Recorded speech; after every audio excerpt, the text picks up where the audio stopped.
Blank ஆகுது அப்படின்னு சொல்லுவாங்க. இப்போ நான் சாவை தேடிட்டு இருப்பேன், திடீர்னு மறந்துடுவேன். ஞாபக மறதி அப்படின்ற விஷயம் வந்து எந்த அளவுக்கு it is very serious. Repeating sentences அது வந்து is definitely a signal of a brain problem. Most importantly அது வந்து ஸ்ட்ரோக்காக இருக்கலாம். சடனாக ஒரு நடுக்கம் கையில் ஏற்படுறது அண்ட் திடீர்னு பேச்சு குடறது சரியாயிடுறது. ஸ்க்ரீன் டைம் வந்து பார்த்தீங்கன்னா 7 hours 8 hours இருக்க அளவுக்கு we are scrolling up அப்படின்னு சொல்லலாம். ப்ளூ லைட் ஃபில்டர் அப்படிங்கிறது வந்து ரொம்ப தவறான நம்பிக்கை. நம்ம மொபைல்லேருந்து வர வெளிச்சம் கண் நரம்பு வழியாக மூளையை பாதிக்கலாம். இப்போ ஆன்லைன் கேமிங்கும் நிறைய பண்ண ஆரம்பிச்சிட்டாங்க எல்லாருமே.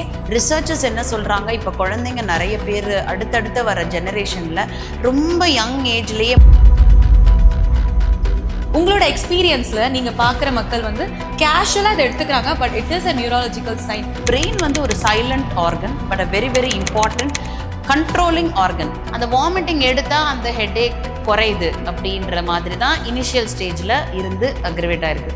கேஸ்ட்ரோஎன்ட்ராலஜி சைடாக அவங்க பார்த்துக்கிட்டே இருக்கிறாங்க. கடைசியில் அந்த வாமிட்டிங்குடைய காரணம்.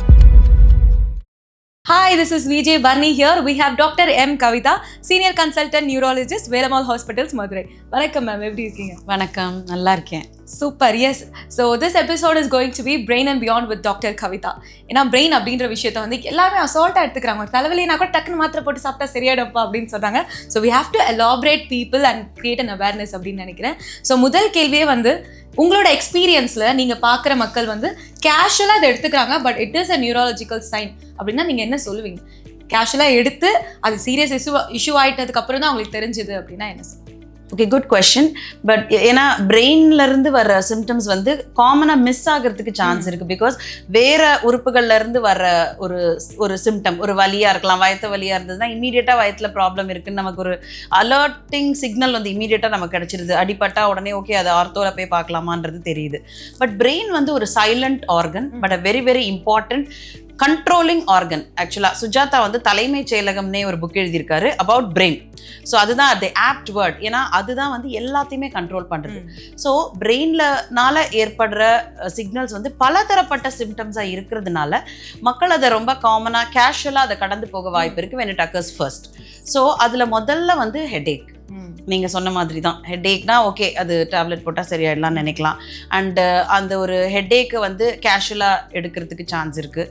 அதே மாதிரி தான் தலை சுத்தலும், கிடினஸும் அதே மாதிரி கேஷுவலாக எடுத்துக்கலாம். ஒரு தடவை வந்துட்டு போகிறது ஒரு ரிப்பீட்டடாக வர்ற கிடினஸுமே வந்து அவங்களா லோ பிபின்னு நினச்சிக்கலாம். அதுவும் வந்து it's not correct. It can be a brain some problem in the brain. And சடனாக ஒரு நடுக்கம் கையில் ஏற்படுறது அண்ட் திடீர்னு பேச்சு குடறது சரியாயிடுறது. இந்த கை கால் மரத்து போயிட்டு சரியாகிறது. ஒரு கை மட்டும் இல்லை ஒரு பக்கமாக தூங்கியிருப்பேன் அதனால மறத்துருக்கலாம் அது சரியாயிடும் அப்படின்னு நம்ம நினைக்கிறது வந்து ரெக்கவர் ஆகாமல் இருக்கிற சில நம்னஸ் வந்து ஸ்ட்ரோக்குடைய சிம்டமாகவே இருக்கலாம். ஸோ இந்த மாதிரி சில விஷயங்கள் திடீர்னுட்டு ஒரு வேர்டு யோசிக்கிறோம், அந்த வேர்டு ஞாபகம் வரல, ஓகே அது ஏதோ நம்ம வேலை இதில் மறந்துட்டோம்னு நினச்சிட்டு விட்டுறது, இதெல்லாமும் மறதியோடைய ஆரம்ப ஸ்டேஜாக இருக்கலாம். ஸோ நான் சொல்றதெல்லாம் கேஷுவலாக இருக்கலாம், இதற்கெல்லாம் கூட போகணுமான்னு நினைக்கலாம். பட் இது வந்து எப்போ நம்ம இதை வந்து இக்னோர் பண்ணாமல் இருக்கணும்னு தெரிஞ்சுக்கிறது ரொம்ப முக்கியம். Yes, of course. So adding top to that, நீங்கள் சொன்ன விஷயம் வந்து இந்த பிளாக் அவுட் ஆகிறதா இருக்கட்டும் இல்லை ஃபெயிண்ட் ஆகிறதா இருக்கட்டும், ஒரு வாட்டி வந்தால் இக்னோர் பண்ணிடலாமா இல்லை that is also serious scenario அப்படின்னு? சி அகெயின் இப்போ ஃபெயிண்டிங் எடுத்துக்கலாம். நீங்கள் சொன்ன மாதிரி அதில் அந்த இம்பார்ட்டன்ஸ் எங்கே இருக்குது அப்படின்னா, ஒரு தடவை இப்போ ஒருத்தங்க ஃபெயிண்ட் ஆயிட்டாங்க, ஒரு நிமிஷத்தில் அவங்க ரெக்கவர் ஆகிடுறாங்க. அண்ட் ரெக்கவர் ஆனதுக்கப்புறம் அவங்க கம்ப்ளீட்டாக நார்மலாக இருக்காங்க. இது ஃபெயிண்ட் ஆகிறதுக்கு முன்னாடி அவங்க எப்படி இருந்தாங்களோ அதே மாதிரி நார்மலாக இருக்கிறாங்கன்னா எஸ் அது வந்து நம்ம இக்னோர் பண்ணணும்னு இல்லை. பட் ஓகே நம்ம இதுக்கு ஃபெயிண்ட் ஆகிட்டோம், எதுவாக இருக்கலாம்னு நம்ம பார்க்கணும், திரும்ப அது வருதான்னு பார்க்கணும், எந்த சுச்சுவேஷனில் அது வருதுன்னு பார்க்கணுங்கிறது ஞாபகம் வச்சுக்கணும். ஸோ இந்த ஃபெயிண்ட் ஆகிட்டு நான் சொன்ன ரெக்கவரி எப்போ அது வந்து இம்பார்ட்டண்ட்டாக இருக்கணும். Even if it's first episode faint ஆகிட்டு நமக்கு ரெக்கவர் ஆனதுக்கப்புறம் நம்ம நார்மலாக இல்லை, நம்ம எதுனால நம்ம விழுந்தோனே நமக்கு தெரியல, அண்ட் கொஞ்ச நேரத்துக்கு நமக்கு என்ன நடந்தது எந்த சுச்சுவேஷன்ல நம்ம இருந்தோனே வரல, ஒரு கன்ஃபியூஸ்ட் ஸ்டேட்டோ இல்லை ஃபெயிண்ட் ஆகிட்டு திரும்ப வந்ததுக்கப்புறம் ஏதாவது ஒரு பக்கம் கை காலுடைய ஒரு பக்கமோ இல்லை ரெண்டு பக்கமோ நடக்கிறதுக்கு கொஞ்ச நேரத்துக்கு ஒரு அது 15 minutes to 1 hour வந்து ஏதோ ஒரு சிம்டம் ப்ரொலாங் ஆச்சு அப்படின்னா அது ஃபர்ஸ்ட் எபிசோட இருந்தாலுமே அதை இக்னோர் பண்ணக்கூடாது. ஓகே. ஸோ அதனால ஒரு தடவை தான் வெளிறோம், ஒரு படப்படான்னு வந்திருக்கு, வெயிலில் நிற்கிறோம், இப்படி ஒரு டீஹைட்ரேட் ஆகிடுற மாதிரி இருக்குது, சரியாக தண்ணி குடிக்கல. நிறைய குழந்தைங்க ஸ்கூலில் ப்ரேயரில் நின்று விழுந்திருப்பாங்க, கேள்விப்பட்டிருக்கோம். ஸோ அவங்களுக்குலாம் சின்கோப்னு சொல்லுவோம். அது வந்து ஒரு தடவை வந்துட்டு சரி ஆகலாம். அது வந்து நம்ம ரொம்ப இம்பார்ட்டண்ட்டாக அது ஒரு டிசீஸாகவே தான் இருக்கணும்னு அவசியம் இல்லை. நீங்க சொல்லும்போது நான் நிறைய வாட்டி ப்ரேயர்ல விழுந்து அப்படி லீவ்லாம் போட்டு போயிருக்கேன் மேம். இப்பதான் கொஞ்சம் பயமா இருக்கு நினைக்கும் போது அதான். But yes of course. அண்ட் இன்னொரு விஷயம் வந்து இந்த பிளாங்க் ஆகுது அப்படின்னு சொல்லுவாங்க. இப்போ நான் சாவி தேடிட்டு இருப்பேன், திடீர்னு மறந்துடுவேன். இல்ல பேச வந்த மச்சான் என்னன்னு தெரியல மறந்துட்டேன் அப்படின்ற மாதிரி அந்த திடீர்னு ஞாபகம் மறதி அப்படின்ற விஷயம் வந்து எந்த அளவுக்கு இட் இஸ் வெரி சீரியஸ் நீங்க சொல்றீங்க?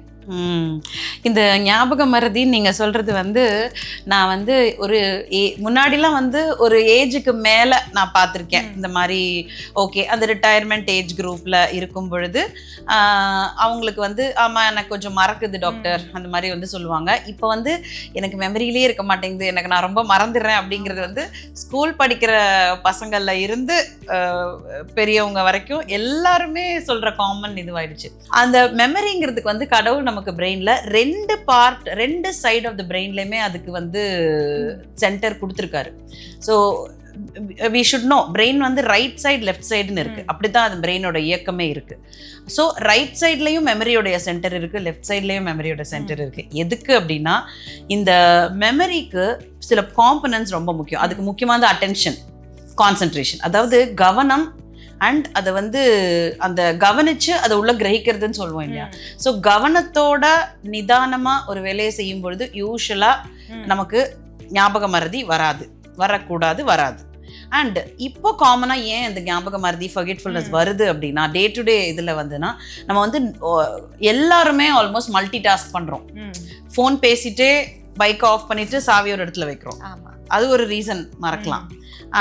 இப்போ வந்து வேற ஏதாவது ஒரு யோசனையில எங்கேயோ வச்சுட்டு அப்படியே நம்ம வேற இது பண்றோம். ஸோ இந்த மல்டி டாஸ்கிங், மல்டி திங்கிங், பல விஷயம் நம்மளோட இதுல ஓடிட்டே இருக்கு. இதெல்லாம் வந்து ஒரு ஃபர்கெட்ஃபுல்னஸ்க்கு ஒரு காரணமா இருக்கலாம்.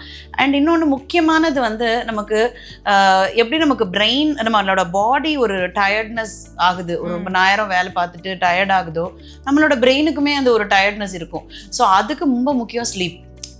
ஸோ அந்த ஸ்லீப் டிஸ்டர்பன்ஸோட இருந்தது ஒரு நைட் ஷிஃப்ட்லாம் ஒர்க் பண்ணிட்டு வரவங்களுக்கு மறக்கலாம். ஸோ இந்த மாதிரி யூஸ்வலாக அதுவும் அகெயின் தான் ரெக்கவரிங். எப்படின்னா இப்போ நம்ம மறக்கிறோம், யோசிச்சு கொஞ்ச நேரத்தில் அது ரெக்கவர் ஆயிடுது. ஸோ டெஃபினட்டாக அது ஒரு டிசீஸ் கிடையாது. ஸோ இப்போ வந்து நிறைய பேர் வந்து இந்த சொன்ன சென்டென்ஸை திரும்ப சொல்றது இல்லை பேரை மறக்கிறது அந்த மாதிரியும் இப்போ ரெகுலராக நடந்துட்டு இருக்கு. ஸோ அதுவும் ஒரு சிக்னல் அப்படின்னு சொல்றீங்களா, or why it is happening அப்படின்ற விஷயம்? அகைன் பேரை மறக்கிறதும் நான் சொன்ன மாதிரி தான்.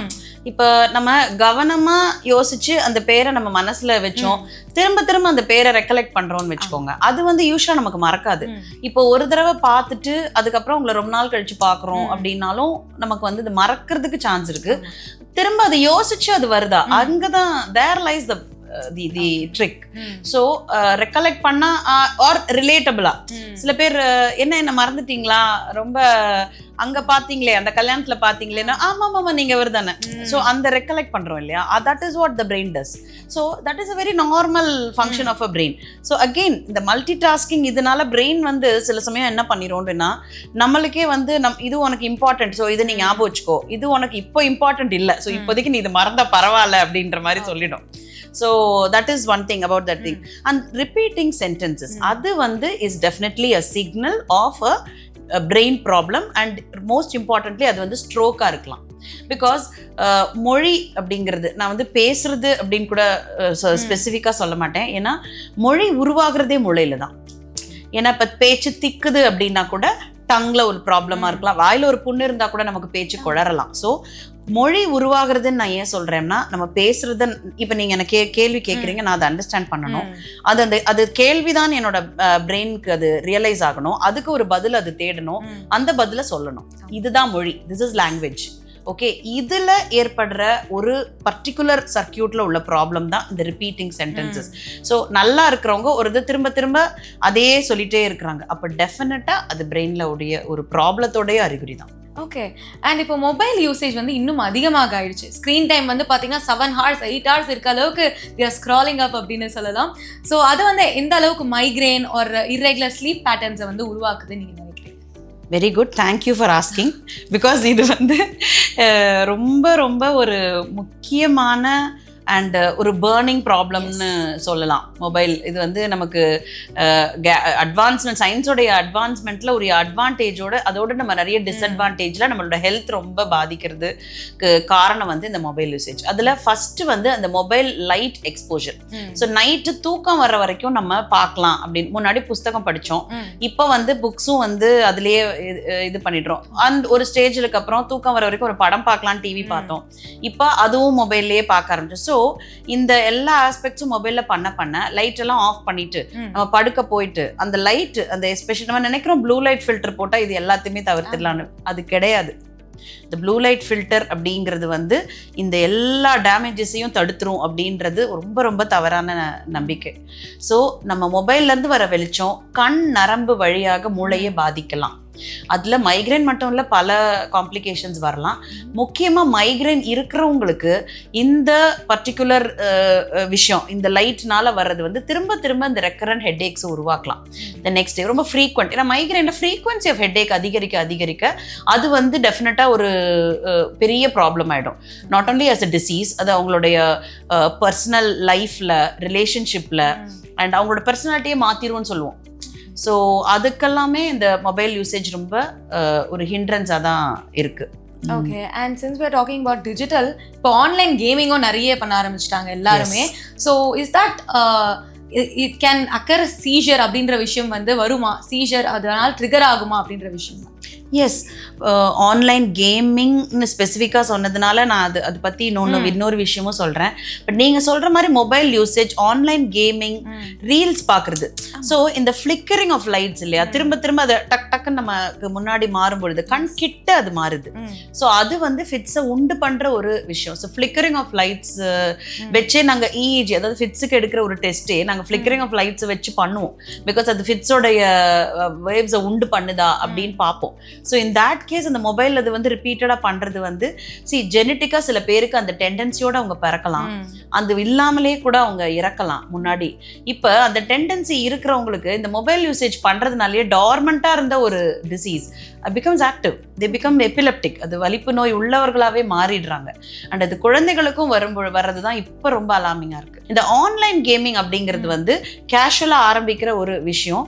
இப்போ அடிக்ஷன்ஸ்னு ஒரு விஷயம் இருக்குது, அது வந்து very closely related to brain ஆக்சுவலாக. ஏன் அப்படின்னா எல்லாருமே ஒரு விஷயத்துக்கு அடிக்ட் ஆக மாட்டாங்க, அதுலேயுமே ஒரு ஜெனட்டிக் பேட்டர்ன் இருக்குது. பிரெயினில் இருக்கிற ஒரு பர்டிகுலர் ஏரியா அது ஸ்டிமுலேட் ஆக இந்த அடிக்ஷன் வந்து ஃபார்ம் ஆகலாம்.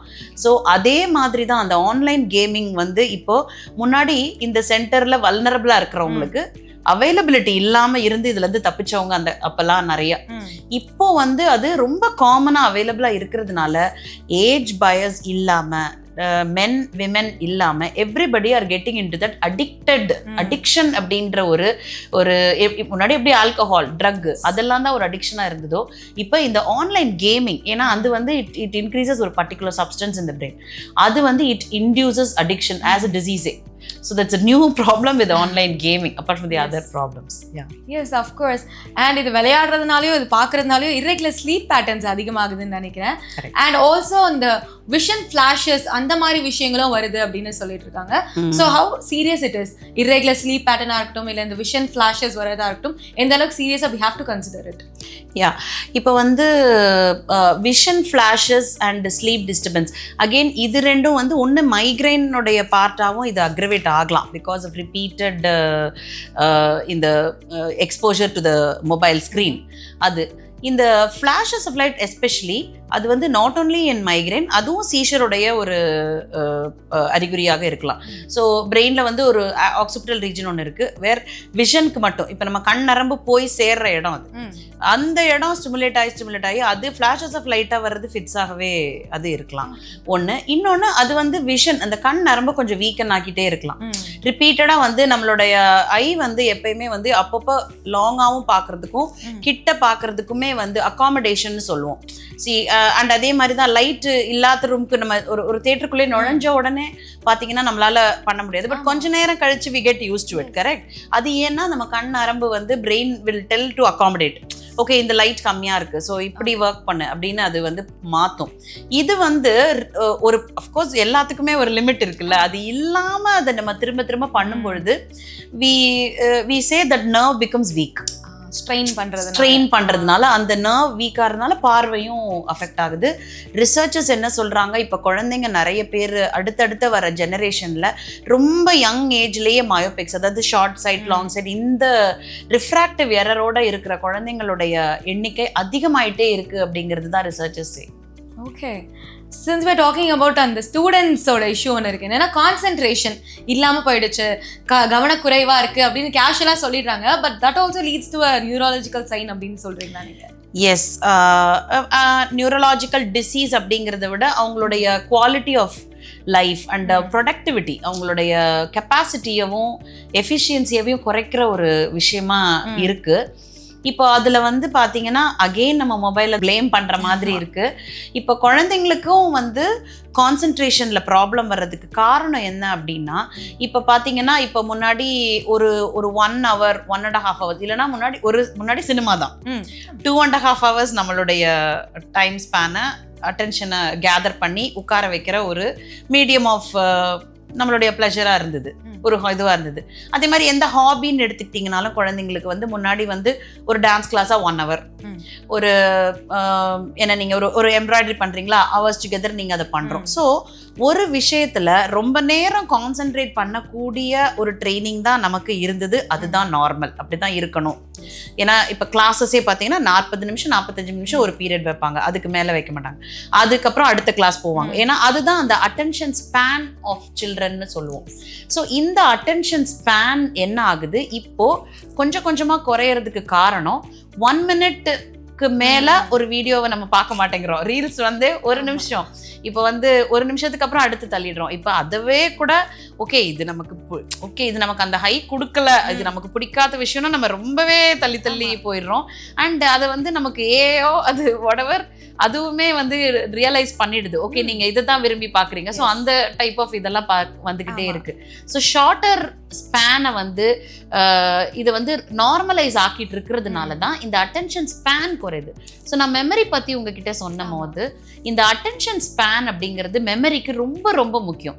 நம்ம எவ்வளோ அட்டென்டிவா ஒரு விஷயத்த கவனிக்கணும், கவனிச்சு படி அந்த காலத்துல காமனா சொல்லுவாங்க, கவனத்தை எங்க வைக்கிற அந்த மாதிரி சொல்றதுக்கு காரணம் கவனம் இருந்தாதான் ஒரு விஷயம் நம்மளோட மூளையில போய் சேரும்.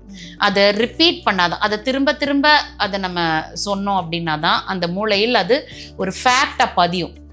அதை நம்ம திரும்ப திரும்ப அதை ரெக்கலெக்ட் பண்ணிக்கிட்டே இருந்தோம்னா தான் இது ஒரு எஸ்டாப்ளிஷ்ட் மெமரி ஆகும். இப்போ முதல்ல சைக்கிள் ஓட்ட கற்றுக்குறோம், 2வது நாள் விழுறோம், 3வது நாள் விழுறோம், 5வது நாள் விழமாட்டோம், ஒரு வாரம் கழிச்சு இது பண்ணுவோம். கிட்டத்தட்ட ஒரு 4-5 வருஷம் சைக்கிள் ஓட்டினவங்க ஒரு 10 வருஷம் சைக்கிள் ஓட்டினா கூட திரும்ப அவங்க ஓட்டுறாங்க. அதுவும் ஒரு டைப் ஆஃப் மெமரி தான். ஸோ இதுதான் அட்டென்ஷன் ஸ்பேன் குறையிறதுக்கான ரீசனுமே. ஓகே, அண்ட் ஆல்சோ இன்னொரு பிரெயின் ரிலேட்டடான விஷயம் என்னன்னா, காலேஜ் ஸ்டூடெண்ட்ஸாக இருக்கட்டும் இல்லை இப்போ இருக்க யங்ஸ்டர்ஸ் வந்து they are getting use to tobaccos. நிறைய இந்த ட்ரக்ஸ் வந்து நியூரோ டிஸ்டர்பன்ஸ் எந்த அளவுக்கு கிரியேட் பண்ணணும்னு நீங்க சொல்றீங்க? Tobacco is very very dangerous. ஏன்னா அது ஒரு it's a culprit for multiple problem. நிறைய ப்ராப்ளத்துக்கு அது வந்து ஒரு ரொம்ப ரொம்ப இம்பார்ட்டண்ட் காரணம். அண்ட் ஈஸியாக அவைலபிளாக இருக்கிறதாகட்டும், இப்போ வந்து அது வந்து இட் இஸ் கன்சிடர்ட் கூல் இல்லையா அது யூஸ் பண்ணுறது, அதுவே வந்து ஒரு வெரி வெரி டிஸ்டர்பிங் அண்ட் ரொம்ப ஆபத்தான ஒரு ட்ரெண்ட் இப்போ சொசைட்டியில். ஏன்னா டொபாக்கோல வந்து நியூரோன்னு எடுத்துக்கிட்டிங்கன்னா காமனாக நமக்கு அதனால வர்றது வந்து ஸ்ட்ரோக். ஏன்னா ஸ்ட்ரோக்கில் arterial venous 2 type of stroke இருக்குது. அதில் ஃபஸ்ட் அண்ட் ஃபார்மோஸ்ட் வந்து smoking is a very very common reason for இது. நம்ம இன்னொன்று என்ன நினைக்க, அந்த ஸ்ட்ரோக்காக ஒரு ஹார்ட் அட்டாக், அது 2த்துக்குமே அதை தான் சொல்லுவாங்க. ஸோ அது வந்து ரத்தத்தில் நம்ம எப்படி ஹீமோகுளோபின் குறைஞ்சா அனீமியா சொல்கிறோம், ரத்த சோகைன்னு சொல்கிறோம். அது வந்து இமீடியட்டாக எல்லாருமே பயந்துருவாங்க, ஐயோ ஹீமோகுளோபின் கம்மியாக இருக்குது. சேமே ஹீமோகுளோபின் அதிகமாகிறதுக்கும் டொபாக்கோ ஒரு ரீசன். ஸோ ஹீமோகுளோபின் அதிகமாக இருந்தால் பாலிசைட்டீமியான்னு சொல்கிறோம். அந்த டொபாக்கோனால அந்த ஹீமோகுளோபின் அதிகமாகிறது நடந்து அந்த பிளட்டோட திக்னஸ் கொஞ்சம் கூடிடுறதுக்கு சான்ஸ் இருக்குது. அப்படி பிளட் வந்து ஒரு நதி போல் ஓடணும், ஸோ அது that is a way blood should flow.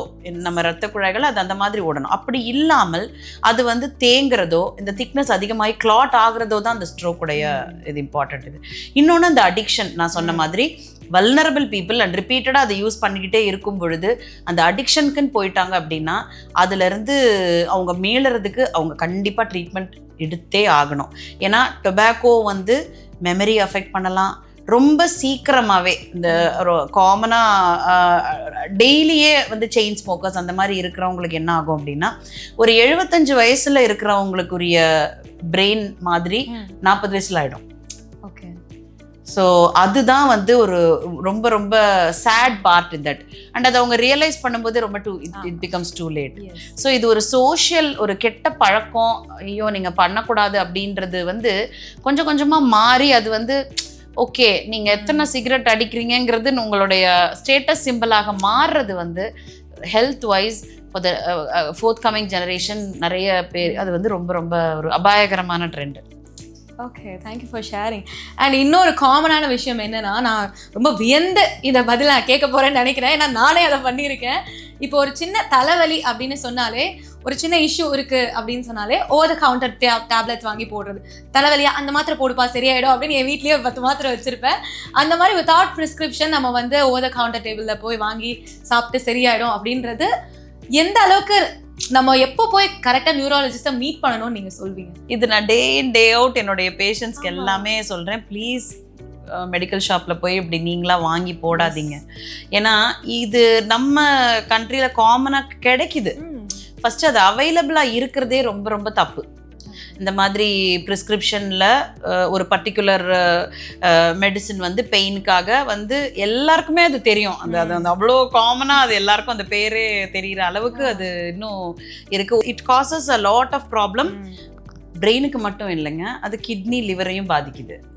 ஏன்னா நான் தான் சொல்வேன், ஒரு ப்ராப்ளம் சாதாரணமாக ஒரு மைக்ரேன் ஹெட்டேக்கு தான் இது காமனாக பண்ணுவாங்கன்னு வச்சுக்கோங்களேன். அதனால இந்த தலைவலிங்கிற ஒரு பிரச்சனையை தீர்க்கிறதுக்கு பதிலாக இப்போ வேற ஒரு தீர்க்க முடியாத பிரச்சனையில் போய் மாட்டிக்கிறோம். ஒரு கிட்னி ஃபெயிலியர் ஆகிடுறது, அப்புறம் ரிப்பீட்டடாக டயாலிசிஸ் பண்ணுறது. மெயினாக இந்த பெயின் கில்லர் அப்யூஸ், அந்த ஓவர் த கவுண்டர் வாங்குறதுனால நான் பார்த்ததுல பல பேர் ஒரு மைக்ரைனாக இருக்கும். எனக்கு ஒன்றும் இல்லை, இங்கே வந்து கிட்னி டிரான்ஸ்பிளான்ட்டுக்கு அட்மிட் ஆவாங்கங்க பேஷண்ட்டு. நீங்கள் நம்ப மாட்டீங்க, டிரான்ஸ்பிளான்ட் சர்ஜன் எனக்கு ஒப்பீனியன் கொடுப்பாங்க. தலைவலின்னு சொல்லிட்டே இருக்காங்க, இப்போ கிட்னி டயாலிசிஸ் போயிட்டு இருக்கு, நாங்கள் கிட்னி டிரான்ஸ்பிளான்ட் பண்ணலான்ட்டு இருக்கோம், பட் ஹெட்டேக்கு போகவே இல்லைன்னு கடைசியில் போய் பார்த்தா அது ஒரு சாதாரண மைக்ரைன் ஹெட்டேக்காக இருக்கும். அதுக்கு கரெக்டாக ஒரு நியூராலஜிஸ்டோட அட்வைஸில் ஆரம்ப ஸ்டேஜ்லேயே ரிப்பீட்டடாக நமக்கு ஒரே சைடாக ஹெட்டேக் வந்துட்டு இருக்கே, இல்லை ஒரு ஹெட்டேக்கோட இந்த சிம்டம்ஸோட வருது, இப்போ எதுக்கும் நம்ம பார்த்துக்கலாம் அப்படின்னு சொல்லிட்டு அதை ப்ரிவென்ட் பண்ணுற மெடிகேஷன்ஸை ரெகுலராக எடுத்து ஒரு கோர்ஸ் எடுத்து அது ஈஸியாக சரி பண்ணிட்டு போகிறத விட்டுட்டு நம்ம வலி மாத்திரையா நம்மளை அறியாமல் அது போயிட்டே இருக்கும். அது வந்து அது நான் அது உங்கள் குடும்ப வியாதிங்க இது மெடிக்கல் ஷாப்பில் வாங்குறதுலேயே நான் சொல்லுவேன். அது ஏன்னா இப்போ கொஞ்சம் பேஷண்ட்ஸோடய நாங்கள் கொஞ்சம் ஜோக் அடிக்கணும், இல்லைன்னா எங்களுக்கும் போர் அடிச்சிருங்கிறதுனால இது எப்படியாவது இவங்க புரிஞ்சிக்க மாட்டாங்களாங்கிறனால கோவமாகவும் சொல்லிடுவோம், சில சமயம் இந்த மாதிரியும் சொல்லுவோம். நான் இத்தனைக்கும் இப்போ ரொம்ப கோவம் வந்தால் என்ன சொல்வேன்னா, உங்கள் வீட்டில் உங்களுக்கு கிட்னி தானம் கொடுக்க யாராவது இருந்தாங்கன்னா போய் மெடிக்கல் ஷாப்பில் வாங்கிக்கோங்க, இல்லைன்னா வாங்காதீங்க அப்படின்னு சொல்கிற அளவுக்கு நான் வந்து இது டே இன் டே அவுட் பார்க்குறேன். ரொம்ப ரொம்ப ரொம்ப தவறான இது. Not only for my field, for any field.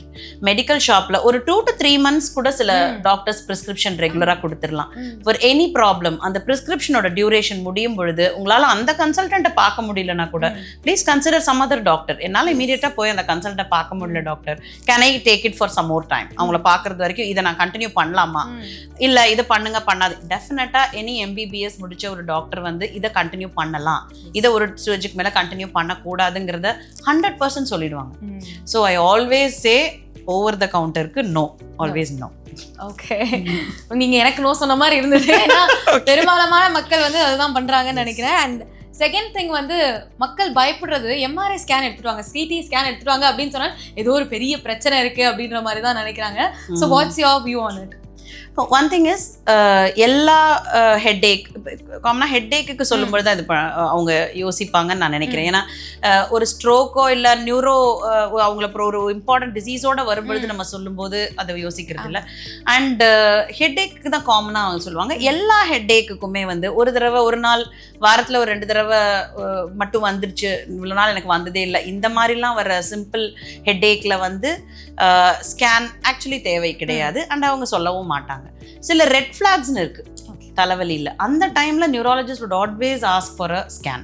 And அதை இக்னோர் பண்ணாமல் பண்ணிடுறது நல்லது. ஏன்னா ஒரே ஒரு தடவை ஃபர்ஸ்ட் டைம் வர்ற ஒரு ஹெட்டேக்னால நம்ம அன்யூரிசம்னு சொல்லக்கூடிய ஒரு மூளையில் ரத்த குழாய் வெடிச்சு ரத்த கசிவு ஏற்பட்டதெல்லாம் நாங்கள் பார்த்துருக்கோம். லைஃப்லேயே ஒரே ஒரு தடவை வந்த ஃபர்ஸ்ட் ஹெட்டேக்கில் பார்த்துருக்கோம். ஸோ அதுக்கு we have certain red flax, சில சிக்னல்ஸை வச்சு இல்லை இது கண்டிப்பாக நாங்கள் பண்ணி தான் ஆகணும். ஏன்னா தலைவலி மட்டும் இல்லாமல் அதோட சம்மந்தப்பட்ட சில விஷயங்களை பார்த்து எடுத்துடணும் அப்படிங்கிறது இன்சிஸ்ட் பண்ணாங்க அப்படின்னா அது ஐ திங்க் அதை பண்ணிடுறது தான் நல்லது.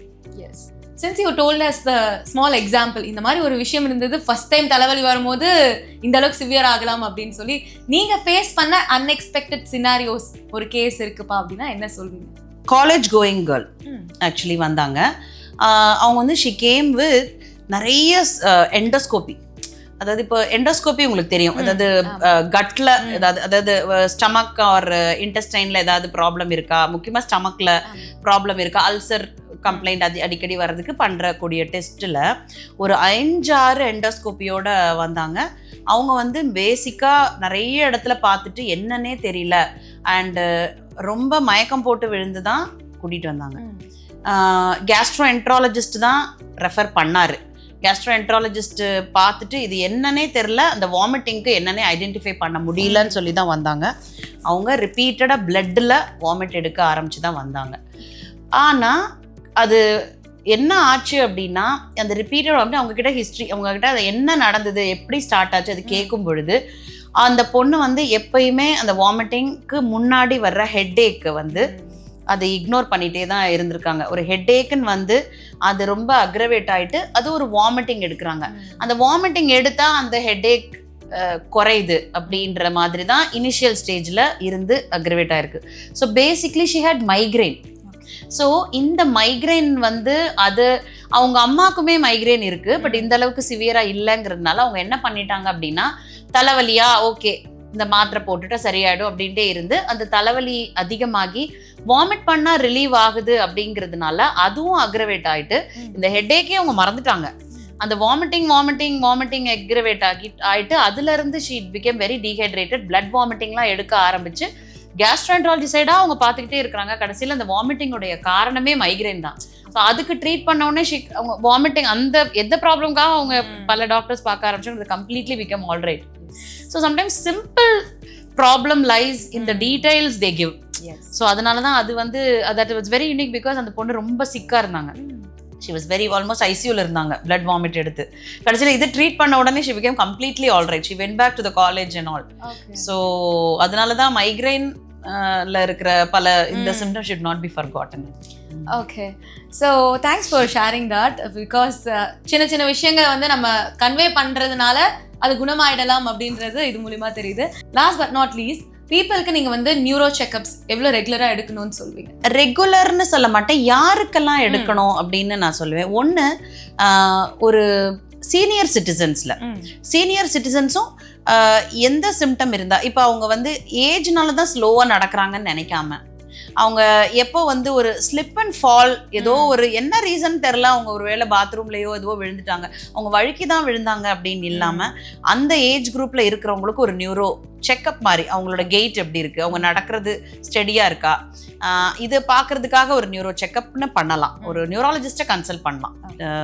அது ரொம்ப முக்கியம். குழந்தைகளில் வந்து சடனாக அவங்களோட பிஹேவியர் மாறுது. இந்த ஸ்பெக்ட்ரமில் நான் சொல்கிறேன், சடனாக சேஞ்ச் ஏற்படுற பிஹேவியர்னால ஒரு டவுட் வரும்பொழுதும் ஒரு பீடியாட்ரிக் நியூராலஜிஸ்ட் கிட்ட நம்ம ஒரு கன்சல்ட் பண்ணலாம். Is it normal or does it require ஏதாவது பார்க்கணுமா, டீட்டெயிலாக பார்க்கணுமான்னு பார்க்கலாம். அது தவிர வேறு ஏதாவது சிம்டம்ஸ் ஏற்பட்டால் தேவையே தவிர ஒரு ஜென்ரலைஸ்டாக ஒரு மாஸ்டர் ஹெல்த் செக்அப் மாதிரி ஒரு நியூரோ செக்அப் அப்படிங்கிறது தேவையில்லை. நான் சொல்கிறேன் இந்த ஸ்பெக்ட்ரமில் இது 2 இருக்கிறவங்க வந்து காமனாகவே போய் பார்க்குறது நல்லது. Okay, quick fire questions with doctor Kavitha ma'am. So முதல் கேள்வியே, சடன் பிளாங்க் ஆகிறது எவ்வளோ சீரியஸான சுச்சுவேஷன்? 2 டைப்ஸ் இருக்குது. சடனாக ஒரு ரூமுக்கு போயிட்டு எதுக்கு இந்த ரூமுக்கு வந்தோம் அப்படின்னு தெரியாமல் blank ஆகிறது.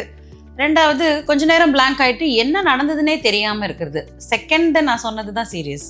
So migraine versus normal headache என்ன டிஃப்ரென்ஸ்னு நீங்கள் சொல்கிறீங்க? நோ ஹெட்ஏக் இஸ் நார்மல், அதுதான் ஃபஸ்ட்டு சொல்வேன். ஸோ மைக்ரைன் ஹெட்ஏக் எப்படி வரும் அப்படின்னா, ஒரு பேட்டர்ன் இருக்கும்.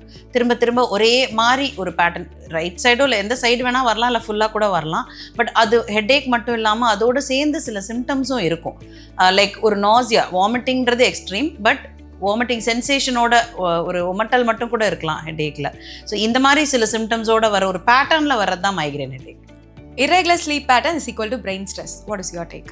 100% எஸ். ஏன்னா ஸ்லீப் அப்படிங்கிறது வந்து ரொம்ப நம்ம இக்னோர் பண்ணுறோம்.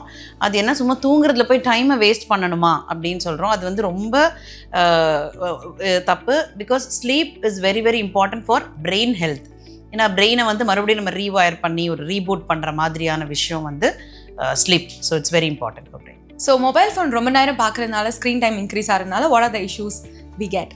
இந்த ஆன்சர் பார்த்துட்டு ஃபோன் க்ளோஸ் பண்ணிடுங்க. ஸ்க்ரீன் டைம் அதிகமாக இருக்கிறதுனால நமக்கு பிரெயினில் பல டிசீசஸ், டார்மெண்ட்டாக இருக்கிற பல டிசீசஸ் திரும்ப அக்ரவேட் ஆகிறதுக்கு சான்ஸ் இருக்குது. லைக் எபிலெப்சி இந்த மாதிரி. இன்னொன்று, நம்மளோட பர்சனாலிட்டியே மாறுறதுக்கு எப்போ சான்ஸ் இருக்குது அப்படின்னா, ஸ்லீப் டிஸ்டர்ப் ஆகி அதனால ஏற்படுற பிஹேவியர் டிஸ்டர்பன்ஸ் ஆகலாம், ஹெட்ஏக்காக இருக்கலாம். அண்ட் முந்தின நாள் நம்ம ஸ்க்ரீன் டைம் அதிகமாக இருக்கிறதுனால நம்மளோட கான்சன்ட்ரேஷன் குறையிறது, முக்கியமாக நம்மளோட ப்ரொடக்டிவிட்டி, எஃபிஷியன்சி, இது எல்லாமே குறையிறதுக்கு இந்த ஸ்க்ரீன் டைம் ஒரு பெரிய culprit. Thank you so much doctor. Because migraine பற்றியும் சரி, இந்த மாதிரி சின்ன சின்ன விஷயங்களை நம்ம டெய்லி லைஃப்பில் வந்து கேஷுவலாக எடுத்துக்கிறதுனால எவ்வளோ பெரிய விஷயங்கள் அது மாறலாம் அப்படின்னு சொன்னதுக்கு thanks for creating the awareness. இன்னொரு எபிசோடில் கண்டிப்பாக சந்திப்போம்.